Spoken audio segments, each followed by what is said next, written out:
সময় মতদ্বৈধতা মানুষের মধ্যে থাকে, ওনাদের মধ্যে হয়ে গেছে, সবাই তো আদমের সন্তান। তো এইটা আমরা অত্যন্ত দুঃখজনক ঘটনা ঘটেছে। এটার প্রেক্ষিতে ওনারা উভয় গ্রুপই অত্যন্ত, আমি বলবো যে সৎভাবের, এবং ওনারা অত্যন্ত দায়িত্বশীলতার পরিচয় দিয়েছেন।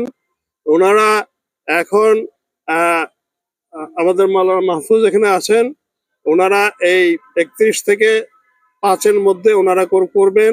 আর বাকি যে অংশ ওনারা 14 থেকে 16 পর্যন্ত করবেন। এর মধ্যে কোনো ধরনের দ্বন্দ্ব কিংবা মতদ্বৈধতা নাই, উভয় পক্ষই শান্তিপূর্ণভাবে করবেন।